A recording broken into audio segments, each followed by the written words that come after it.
Ayan, good evening everyone. Ayan, musta po kayo? Ayan, today is Saturday evening. Mabuhay po kayo lahat. Sa lahat po ng aking followers, maraming salamat po. Ayan, ah, kung kayo po ngayon, mga new vloggers, new YouTubers ay hindi pa rin po until now, hindi pa rin kayo na-monetize, tuloy lang po ang laban. Huwag po kayong susuko. Katulad ko po, nung ako po yung nagsisimula, ako po talaga ay nainip na at napagod na po ako pag-upload. Pero, nung nagkaroon po ako ng isang video na nag-trending, na siya po ay umabot ng 2 million views, yun po yung dahilan kung bakit po ako na-monetize. Kaya, I suggest to you na wag po kayong titigil. Hintayin nyo lang po talaga yung time. Yung perfect time, ibibigay po talaga ni Lord sa inyo yun. Perfect time kung kailan po kayo ay ma-monetize. At kapag kayo po talaga ay na-monetize na, dire-diretso na po yan.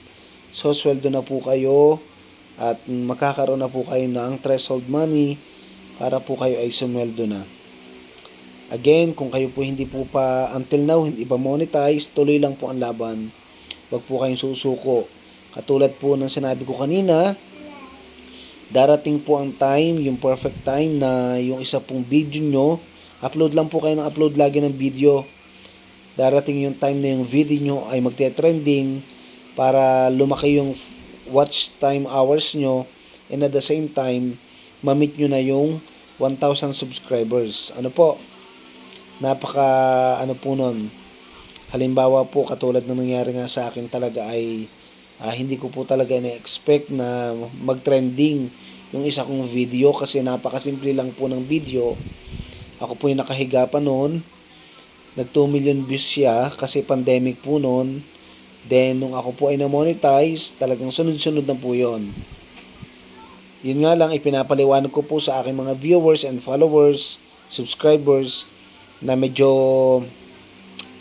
ang aking pong content ay napakarami. Ano po, dahil ako po ay landscaper, ako po ay isang math teacher, ako po ay ako po kasi nag-gardener, nagpapaganda po talaga. At the same time, nagawa din po ako ng mga iba pang content para nang sa ganun, matulungan po natin ang ating mga vloggers, yung mga bagong YouTubers po, ano po, meron po ako diyan mga tutorial video. Meron din po akong singing, ano po, kasi ako po nakanta po. Pero kahit hindi po ngayon okay yung aking boses, ay nakakapagpasaya po ako at nakakapag-entertain po ako ng aking mga subscribers. Ayan, maraming salamat po. Huwag po kayong bibitaw at supportahin niyo po lagi ako. Salamat po.